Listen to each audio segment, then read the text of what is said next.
Hi, and welcome to Are You Done Yet? The podcast about your work and project management challenges. I'm Mike Taylor with Innovative E, and as always, I have with me Brian Quick.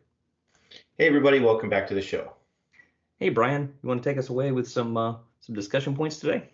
Well, you've had a busy week this week, Mike. You were at VSM Devcon. Yeah. I actually had a session at the VS Value Stream Management Devcon conference. Yep, absolutely. Yeah. Well, that's interesting. It's kind of a new event for us. We hadn't been to that one before, right? Right, exactly. Yeah, and the way that came about was we did a press release with TaskTop, and one of the founders and managers of SD Times, Software Development Times, who puts on the event, reached out to me and said, "Hey, I see you're in Value Stream. Would you be interested in speaking at the conference?" So I was like, "Yeah, absolutely." It's kind of like you said, kind of a new area for us. So it was real fun. Yeah, I mean, value stream management, I can't say I knew much about it until this year. It's kind of an emerging area and concept. People are generating more awareness about it. Um, why is that part of the Innovative E journey? But yeah, so it's actually kind of a really a evolution of the Innovative E journey that we're working through with our customers. We've done, and if anyone has a chance to watch it, it's on our website, and you could watch it. It's only 19 minutes long. The challenge that we've seen for years has been integration, and customers will come to us and they'll say, "Well, we've got a project management solution like Project Online, and we have another piece of work management that needs to be integrated. Maybe it's an ITSM servicing like ServiceNow, where you need to get the tickets in the system, or you've got something like a ADO or Jira that you're actually managing some of the software development work, but you still need those things, kind of put together from a information management perspective. So the way we've addressed those in the past has been more point-to-point solutions. Sometimes customers will build their own, or we'll help them build the integration points. And what we found, and the reason we're getting more into the value stream, is customers are coming to us with initially saying, look, we need not just maybe 1 point integration or 2 point integration, but we need 3 or 4 point integrations.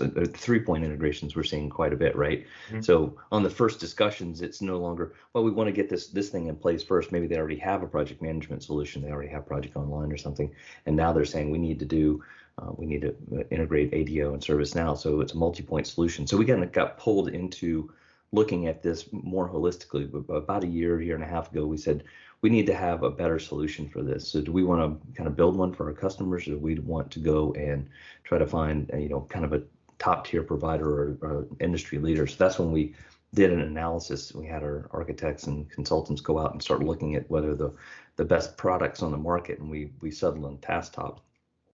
So Right. that's how we kind of got into it from more of an organic integration perspective. But then as you start looking at it, you start seeing some of the opportunities to take it to the next level, which is the value stream analysis and the value stream management. So what does that really mean to be like value stream management? How do you define that? Really, I think the concept is and like you, I'm fairly new to it, so Yeah. we're really getting into the value stream component of it. It all started kind of organically with this integration stuff, but you start to look at when you integrate multiple pieces, and more specifically, kind of in the software development paradigm. So there's a huge percentage of work that goes on within organizations around software development and trying to optimize the outcomes of the development. And so over the years, you've had different practices that have grown up. You've had your traditional kind of waterfall. Now there's the Agile and Scrum kind of initiatives that are really taking off, and you've got SAFe and these other methodologies that people are using. But I think where value stream really starts to come in is you have to start looking at putting these integration points together to make it work, to make these methodologies play correctly with an enterprise and solve the different problems you have. I mean, an Agile solves great set of problems around, maybe velocity and certain things that are components around, getting your storyboards and getting user stories and features out faster. But it's not the whole picture. So where I think value stream comes in is where you start looking at, you've got different components of maybe you have a service ticket that comes in and then all the way through, it makes it through the system, goes over to another system where it's actually being managed, and then it ultimately results in something. Now, when you start looking at these integration points, and you can start to say, manage things like flow velocity or defects or efficiency, these different pieces turn into more actionable ways to address whole organization business problems, right? Right. So I think that's where the value stream really comes in, is looking at ways to address it from an organizational perspective rather than each of these endpoint tools areas. And that's because executives are wanting to gain insight into what's going on across tool sets, Yep. on a solution to a problem or a product or the evolution of a product. And the customers are also trying to get, the internal customers or external, I guess they could be, are trying to get insight into, I want my thing done. Right. Whether it's I want, an enhancement, or there's a problem I'm having, and I go to IT and I say, I want this resolved. Well, Mm-hmm. IT may initially create a ticket for that Mm-hmm. in their service management system. Mm-hmm. And they may log it as a call or a defect or something that they need to take care of. Right. And then that may get transferred over to the development department to take a look at including it in a future release. Right. And it may go into a backlog and a sprint somewhere, Mm-hmm. on an agile team, or it may go into a project Mm-hmm. as a component of a project. Yep. And then they would traditionally or typically close out the initial ticket and then include it in some backlog, or talk about the requirements, include it in some project, and eventually get it done. Or maybe it had to do with the fact that something needed to be upgraded, to provide it to the customer. So now there's a dependency relationship. The customer doesn't care that it's in this system now and this person has it, and then they're going to do something and give it to that person, and eventually they're going to get their thing. Right. Each department that's dealing with it has their own metrics and KPIs, like when did I get it and how quickly did I turn it around. Mm-hmm. But the customer doesn't care about all that stuff. They just want their thing done. So that's what value stream management is trying to provide. It's trying to provide insight into what happens to that request throughout its life cycle. When does it get done? And how much did it cost to do that whole thing? How much time did it take to do the whole thing from start to finish, not just the project when you started the project? And so executives want to understand that information too, because they can't walk the hall and look at sticky notes on whiteboards and try to figure all this stuff out. Right. And they have their folks that they're trying to make sure that are up to speed, like the people that they're beholden to, like the stakeholders and customers and so forth and so on. So they need insight into all this. Isn't visibility and insight like a huge part of this? Yeah, absolutely. And one of the other speakers, I watched several of the other sessions, hit exactly the point you're talking about, and really trying to take and back up that intake piece and say, at what point did an idea or a concept become something that we knew we wanted to do? And Right. when did this thing, oftentimes it's a feature, actually get to the customer's hands, instead of when did it get into the development queue? So that exact scenario, right, when you start to open it up and look at it across, like ITSM, so it may have been a ticket, like you said, and then it was a feature that was deployed. You start looking across that whole piece, then you get a much better picture of what because development could say, yeah, it only took us 2 weeks to put that in. Say, yeah, but it was been sitting in a queue over here for 6 months, right? So the time, the value to market is a bigger picture within the enterprise. So you look at that. I think another piece of it is within an enterprise, there's multiple, and this is kind of eye-opening as we got more into the value stream piece. It's something that, having been involved with software development forever, and I know you've managed software development teams and everything else, you know that features are only one component of things you have to deal with, right? As a development team, you have defects, and the defects usually come from some form of quality or quality control area. Maybe there's improvements you could be made there, or it could be made there. There's also things like technical debt, right? Technical debt builds up over time. Things like defects and technical debt can actually affect the flow of feature sets that are getting out. Oh, yeah, sure. Because if you ignore those things for a while, quality goes down, defects go up, our technical debt goes up, and then you start spending a lot more time on that. Then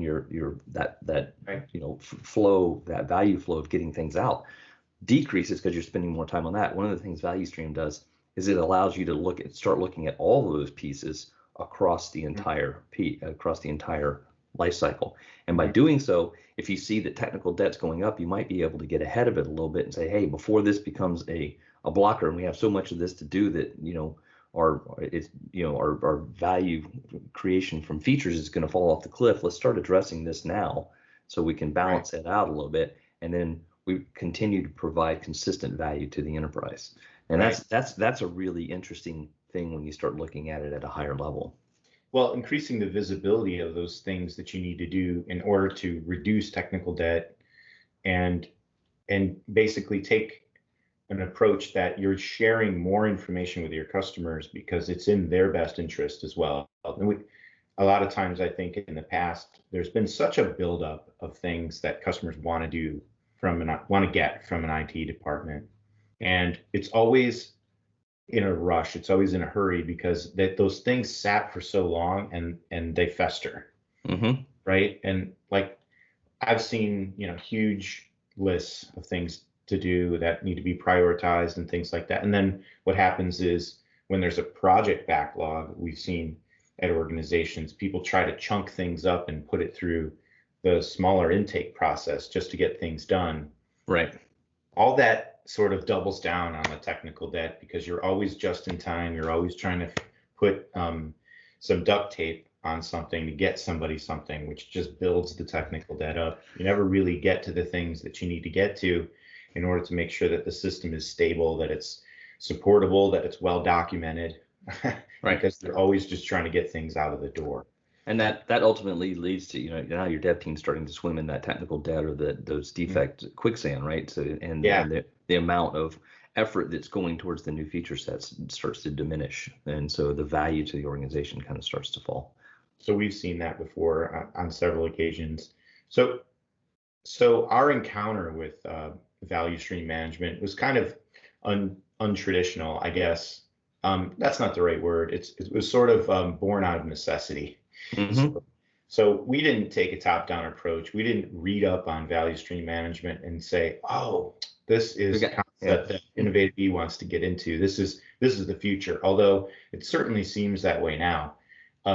We got into it from a more tactical discussion with our customers. Like you were saying, that it's almost like there were these certain points in the problem, these certain it's almost like an Eli Goldratt sort of concept where you have where is the inventory backing up, and that's where Omar is, right? So it was certain departments, usually an IT department, saying, okay, I have tickets, I have people working over here in the service management system, I have projects going on over here, and I have developers in their dev tool, and I need them to work together because ultimately I only track time in one of the three of them.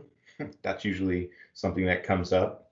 Right. Or I don't want people to have to manually input things in different systems. The project managers don't know what's going on the dev teams, and it's not rolling up to the reporting. Right. These are the problems that we're hearing. They're like the whispers, and they become screams. And we're saying, okay, so we can take a look at your problem. We can connect one to the other. We know we can do that. There's various ways that we can do that. Right. And Matt Freilich, our VP of PPM and BI, who was on the call before, on the podcast before, explained. So we've taking a look at this, and we decided not to build something ourselves as a tool to integrate these systems, nor do we really advocate usually for custom dev in these situations. No, not for integration tools. And there's right. And I actually cover that in the speech that I did, in the session that I did. One of the things that we've seen, not just around value stream, but again, you're right. I mean, we kind of came at this from an organic approach, and we could probably talk all day around the challenges of having different tool owners trying to work together. Yeah. And the benefit you get from VSM, we'll come back to that in a minute. But from an organic perspective, we came at it from, we needed to help have an integration between multiple tools. And what we've seen, we've done it ourselves in cases where we've been asked to integrate pieces and build point-to-point solutions, and we've seen customers do it. The problem you have that raises is, and these are ongoing tools, right? So you have a ServiceNow, you have a Jira, you have an ADO, you have a Microsoft Project, you have, all these different tools. All of them, almost all of them now are cloud-based tools, and they're going through CI/CD, continuous integration, continuous deployment, or development, whatever people want to call it. But that means that each of these endpoint tools are constantly being upgraded by the vendors. Right. And then your processes are constantly, not constantly, but are sometimes adjusted at the endpoints within the organization. So if you go out and build your own and you're not consistently testing all these endpoints and the whole flow, you're bound to run into an issue that you won't see coming up. Right. Providers like TaskTop have their integration hub running 24/7, being monitored every hour. They're running hundreds and hundreds or thousands of tests all the time against the endpoints. Right. So it's truly a buy versus build decision when you look at it. We've seen customers write their own integration packages and spend literally hundreds of thousands of dollars, and then spend multiple times of that over the years just supporting it, because it's a very they don't have the efficiency of having done it multiple times. They don't know all the endpoints. They're not dedicated to doing it. They're not running continuous testing. So it really is we kind of shy away from the term best practice, but it really is a best practice when you want integration to buy the integration, from the experts, from the people who do it. Yeah, and we're not even the experts in integration, Mike. I mean, so we went to TaskTop and we said we could build something, but we took a look at really the market, and there were point solutions that we considered that only integrated like Project Online and Azure DevOps, or only ServiceNow and Project Online and Azure DevOps. Right. So those are out there, and great. If you just want to go from one to the other, they might work for you. But what we took was a more holistic approach to this. And that's how we got exposed to the VSM concept. There are 60 plus connectors in the TaskTop ecosystem. And so we're having great discussions with customers about, okay, it may come out of a need from one department that says, I don't want to dual entry my timesheets. But then it becomes a larger discussion, which has its own challenges, doesn't it, by the way? Because really, we got into one department that had one problem on something, and now we're basically selling a larger concept. We're having to discuss a larger concept. And it's often challenging to do that, isn't it? Oh, yeah, absolutely. Yeah, so well, first of all, how many times, to your point about the the ability to have all the different connectors and the light bulbs coming on with customers, how many times we've been in conversations and we're talking about maybe it's a ServiceNow to the project integration, and you put up the slide that shows all those 60 integrations, and somebody goes, oh, you can do Jira and you can do ADO, and we have those things, right? So light bulbs start to go off. But backing up to the individual tool owner and perspective, there's definitely challenges, because those folks are seeing it from a very tactical level. So we've had a lot of discussions. Just take like the ITSM or maybe ServiceNow to project type discussion. When people will say, well, I don't want to do duplicate entries. I've got my managers over here that are taking a subset of these ITSM, these tickets, and putting them into project. Now they're having to maintain the data in two places. That's a problem. And it's a tangible problem, and it's measurable if you only look at it from that perspective. But then they start saying, well, if I got to buy a tool and pay for the implementation and these things, it's not worth it for a couple hours a week. We're paying these people anyway, so let's just keep doing what we're doing. The piece they're missing there is that the problem is probably bigger than what they really are letting on. And you have to look at it from what are you getting out of the systems? Oftentimes when this happens, what people do is they do the very minimum of data entry. So you're not getting all the data managed, so your fidelity of data isn't as good. And at the end of the day, we've talked about this a lot, a work management system of any kind, whether it's a traditional project management system or it's a dev system, doing Agile, Kanban, whatever, Scrum, Save, it doesn't matter.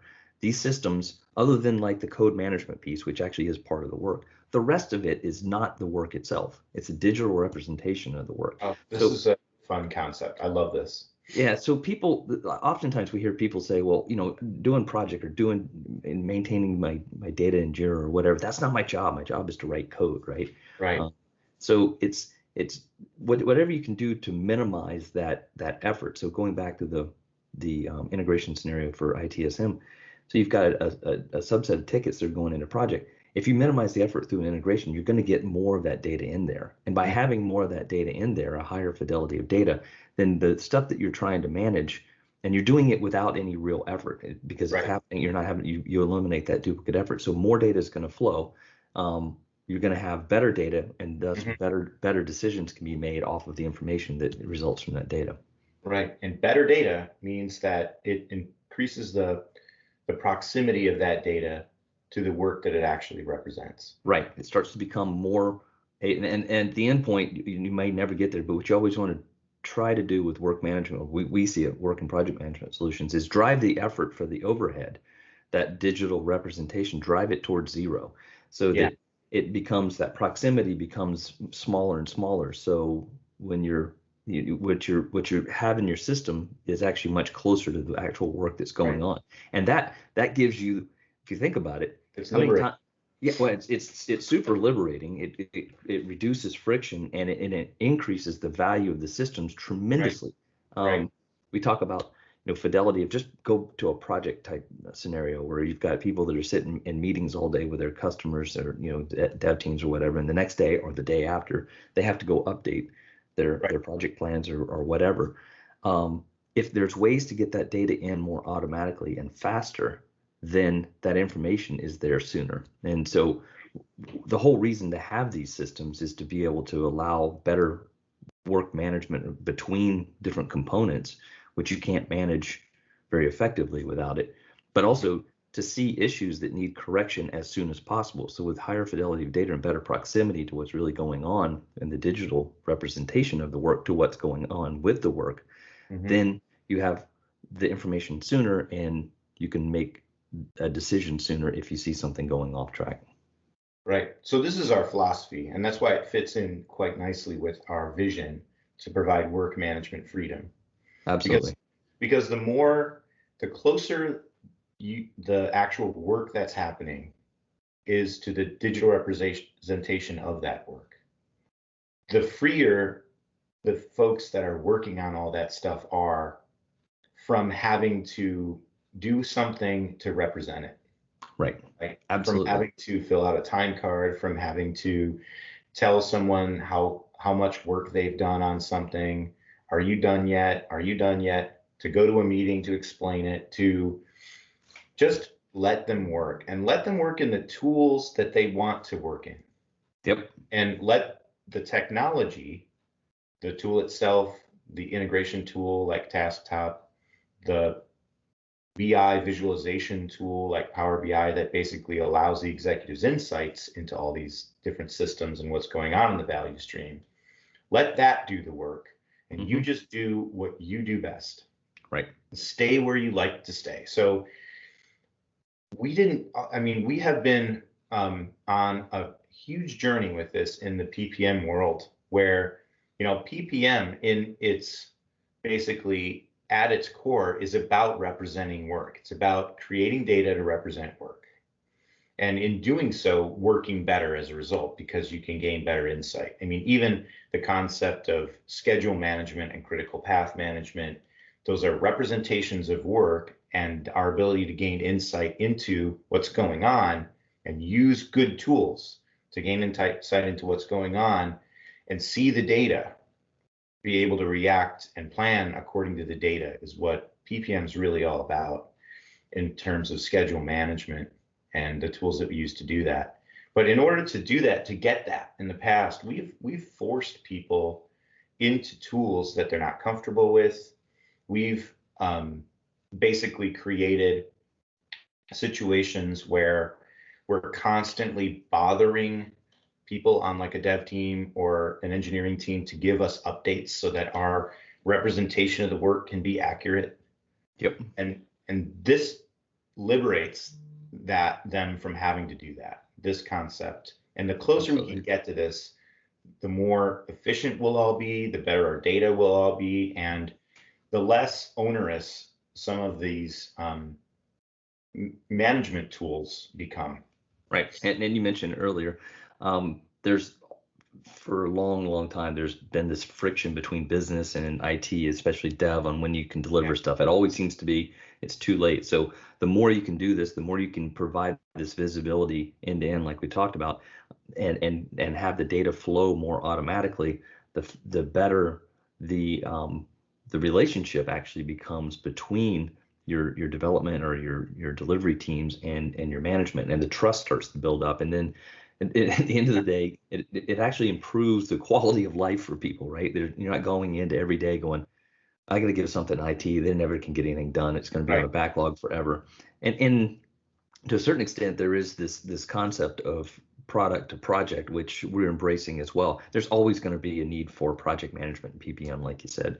Mm-hmm. But the more you can kind of inculcate this concept of being able to move things into a work stream faster and productize it, the easier it is to manage across the board, across these different silos of work, and make them work better together, which is the other piece that when you come at it from a tactical approach is hard to get people to see. But once they start seeing the holistic view of it, and it does bring value higher up, then the lights start coming on. And that's where the value stream piece really starts coming in. Right. Yep. Yeah. And that's the fun part. So absolutely.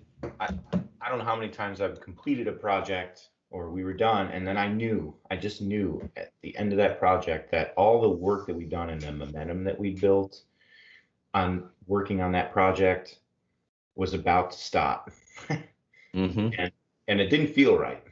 Right. Because there was either, maybe it was a portion of the website we were working on or some new product that was really exciting. And then I knew it was coming to an end because it had to. There were other things that we had to do. But it was almost a shame, because, and that's what I think project to product gives you, is a continuation of the core team, of the funding, of how to continuously evolve something to find value for the organization or for the customers. So it's an exciting concept. Absolutely. So Mike, a segment that we regularly do on Are You Done Yet is the Customer Corner. And what we do here is we share different conversations, without mentioning any names, about what's going on in the customer. So conversations that we have with various customers that we're working with, that we're doing things for, and maybe other people can relate to them and find some overlap. So obviously a lot of the momentum and excitement is around Microsoft Teams. Oh, absolutely. And it has been for the past year, 2 years, but really in the past year. And originally kind of a year ago when everything kind of started slowing down and we were all working from home, we had talked on our first episode of Are You Done Yet about how people who had tools like Teams before the pandemic occurred were in a better place to deal with the pandemic. But not only Teams, but also project tools and other tools and tooling in place, because they're now all remote. They can't, they don't have proximity to one another physically. Right. The data is still, nothing really changed for those people. And hardly anything really changed for us, except for, the way that we visit customers and stuff like that. But one of the things that's really been evolving in that space is specifically bringing project management into Teams.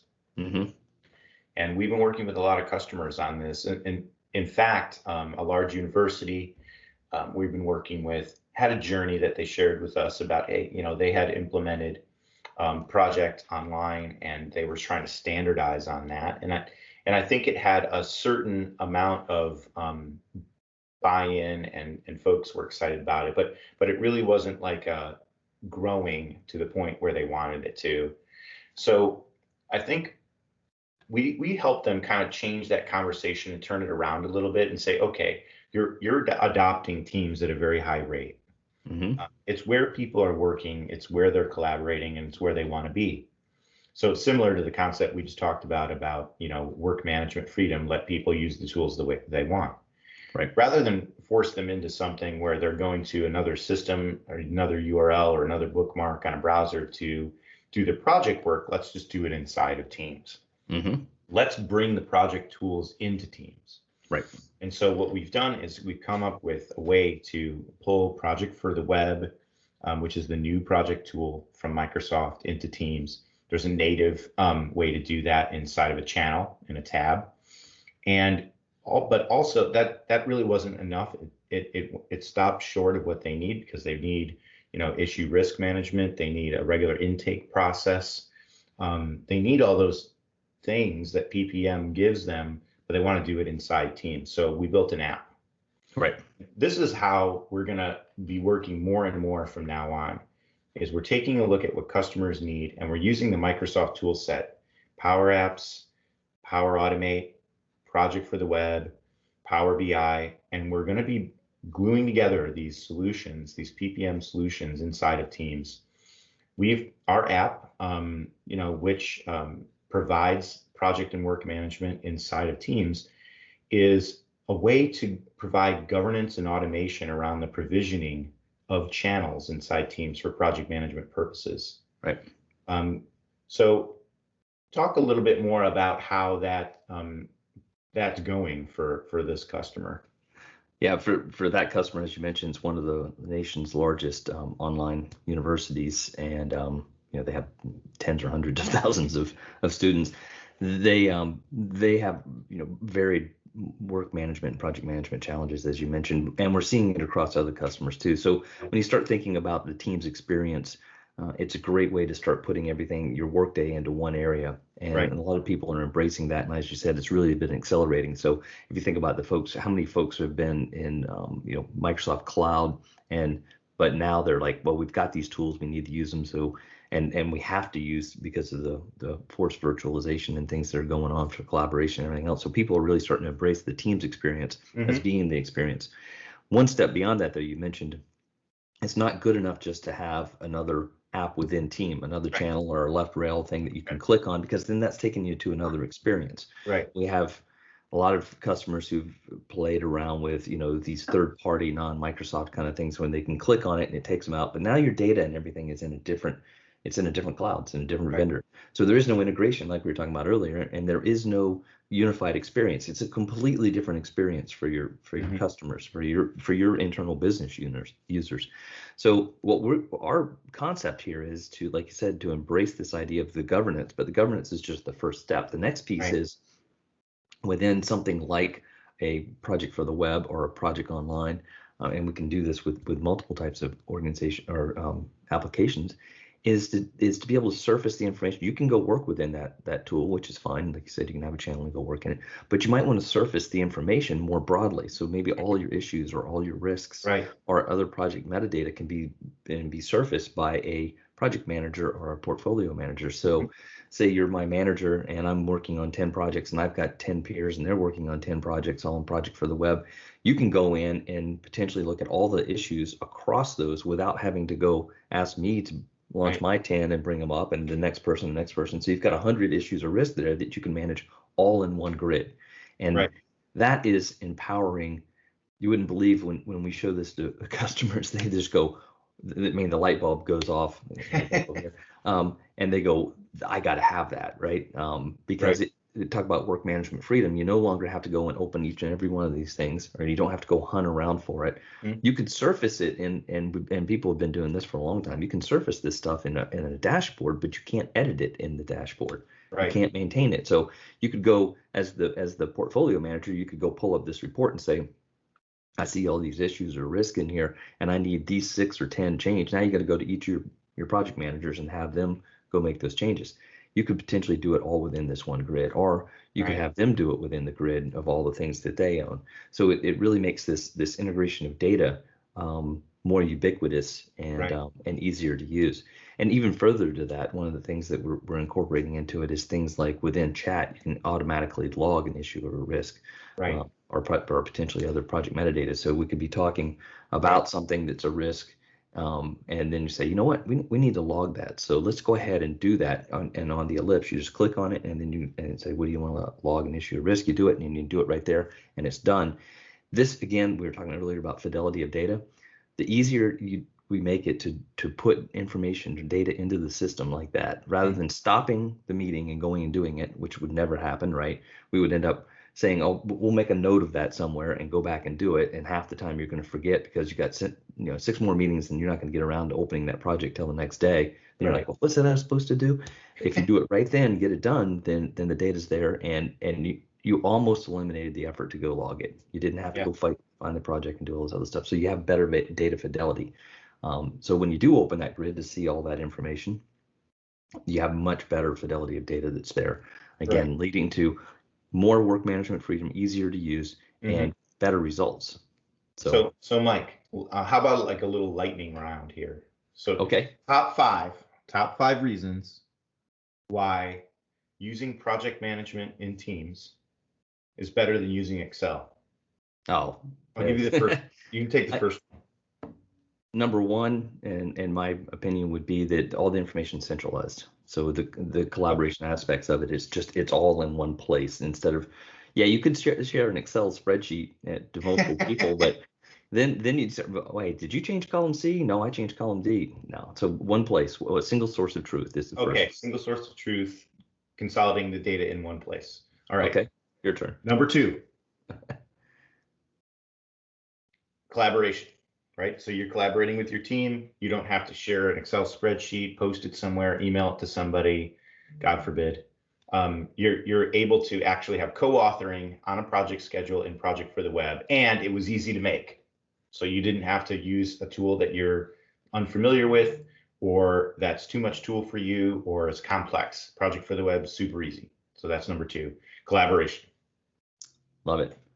Number three. Well, I think it goes back a little bit to number one and ties in with number two, where you've got all the information in the central area. So it would really be working together. You talked about like co-authoring and things like that. So a lot of people think of collaboration as being, well, we're all in the same chat thread, or we're all in the same team site or whatever. But it really is, you can work on the same artifacts and you can work on the same information together real time. So we do that all the time, right? I mean, you'll post out a document and say, and you'll tag me with that and so that tags me, and I know, then I get an alert that says I need to go do something with that. I can go right there and make that information or make that change right there. So it's even to me, it's a deeper level of collaboration.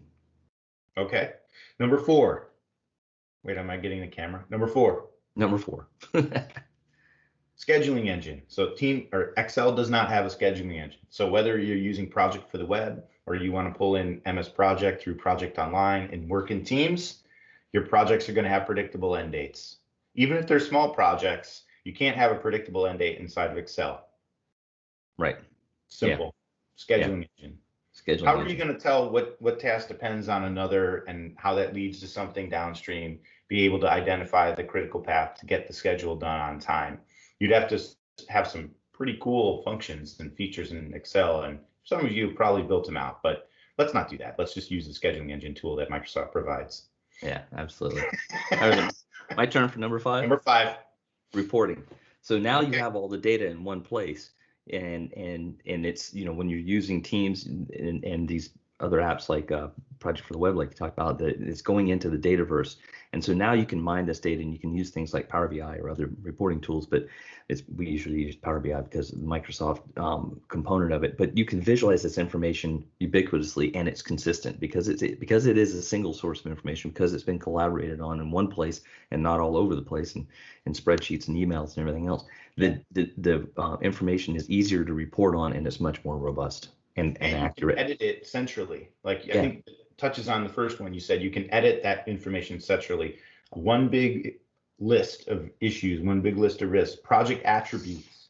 That's the Power App that we built around it as well. So there's many more reasons we could come up with. I'm sure we could go to 10, Mike, but I think we're going to stop there at 5. Maybe we'll continue next time. Yeah, next time. Sounds good. Okay, that'll conclude our episode of Are You Done Yet? The podcast where we address your work and project management challenges. On behalf of Mike Taylor, the CEO of Innovative E, I'm Brian Quick. Thanks, everybody. Thanks, everybody.